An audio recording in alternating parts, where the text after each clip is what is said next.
Assalamualaikum warahmatullahi wabarakatuh. Dan ini adalah kisah Abu Nawas, raja dijadikan budak. Kadangkala untuk menunjukkan sesuatu kepada sang raja, Abu Nawas tidak bisa hanya sekedar melaporkannya secara lisan. Raja harus mengetahuinya dengan mata kepala sendiri, bahwa masih banyak di antara rakyatnya yang hidup sengsara. Ada saja praktek jual beli budak. Kat yang amat bulat, Abu Nawas merencanakan menjual baginda raja, karena menurut Abu Nawas hanya baginda raja yang paling patut untuk dijual. Bukankah selama ini baginda raja selalu mempermainkan dirinya dan menyengsarakan pikirannya?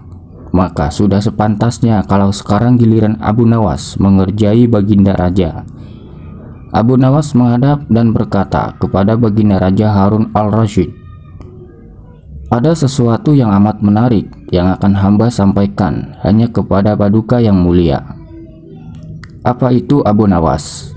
tanya baginda langsung tertarik. "Sesuatu yang hamba yakin belum pernah terlintas di dalam benak paduka yang mulia," kata Abu Nawas meyakinkan.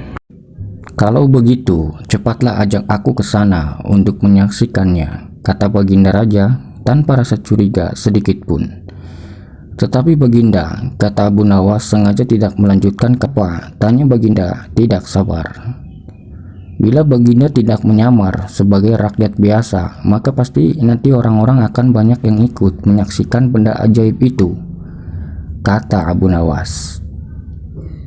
Karena begitu besar keingintahuan baginda raja, maka beliau bersedia menyamar sebagai rakyat biasa seperti yang diusulkan Abu Nawas. Kemudian Abu Nawas dan baginda raja Harun al-Rasyid berangkat menuju sebuah hutan.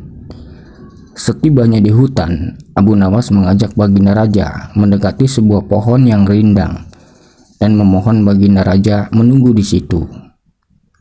Sementara itu, Abu Nawas menemui seorang badui yang pekerjaannya menjual budak. Abu Nawas mengajak pedagang budak itu untuk melihat calon budak yang akan dijual kepadanya. Dari jarak yang agak jauh, Abu Nawas beralasan bahwa sebenarnya calon budak itu adalah teman dekatnya. Dari itu, Abu Nawas tidak tega mentah. Setelah pedagang budak itu memperhatikan dari kejauhan, ia merasa cocok. Abu Nawas pun membuatkan surat kuasa yang menyatakan bahwa pedagang budak sekarang mempunyai hak penuh atas diri orang yang sedang duduk di bawah pohon rindang itu. Abu Nawas pergi begitu menerima beberapa keping uang emas dari pedagang budak itu.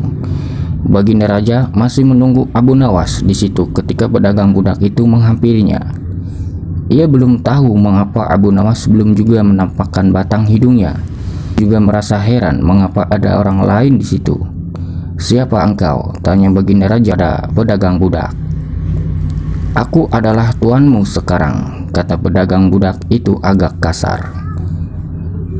Tentu saja pedagang budak itu tidak mengenali baginda Raja Harun al-Rasyid dalam pakaian yang amat sederhana.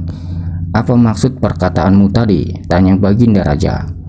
Dengan wajah merah padam, "Abu Nawas telah menjual engkau kepadaku dan inilah surat kuasa yang baru dibuatnya," kata pedagang budak dengan kasar. "Abu Nawas menjual diriku kepadamu?" kata baginda makin murka. "Ya," bentak pedagang budak. "Tahukah engkau siapa aku ini sebenarnya?" tanya baginda geram. "Tidak, dan itu tidak perlu," kata pedagang budak seenaknya. Lalu ia menyeret budak barunya ke belakang rumah. Sultan Harun al-Rasyid diberi parang dan diperintahkan untuk membelah kayu.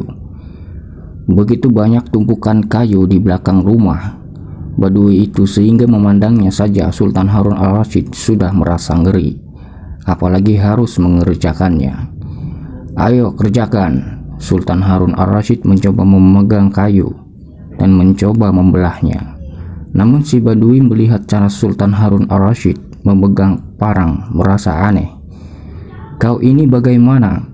Bagian parang yang tumpul kau arahkan ke kayu, sungguh bodoh sekali." Sultan Harun al-Rasyid mencoba membalik parang hingga bagian yang tajam terarah ke kayu.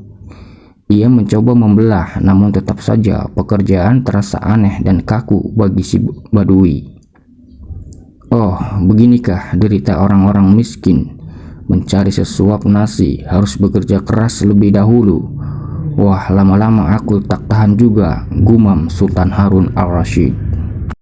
Si Badui menatap Sultan Harun al-Rasyid dengan pandangan heran dan lama-lama menjadi marah. Ia merasa rugi barusan membeli budak yang bodoh. Hai Badui, cukup semua ini, aku tak tahan. Kurang ajar, kau budakku harus patuh kepadaku, kata Badui itu sembari memukul Baginda. Tentu saja raja tak pernah disentuh orang, menjerit keras saat dipukul kayu. Hai Badui, aku adalah rajamu, Sultan Harun al-Rasyid, kata Baginda sambilnya. Pedagang budak itu kaget raja. Ia pun langsung menjatuhkan diri sembari menyembah Baginda Raja. Baginda Raja mengampuni pedagang budak itu karena ia memang tidak tahu. Tetapi kepada Abu Nawas, Baginda Raja amat murka dan gemas. Ingin rasanya beliau meremas-remas tubuh Abu Nawas seperti telur. Dan itulah kisah Abu Nawas, raja dijadikan budak. Semoga dari kisah ini kalian bisa mendapatkan manfaat. Sekian dan terima kasih. Wassalamualaikum warahmatullahi wabarakatuh.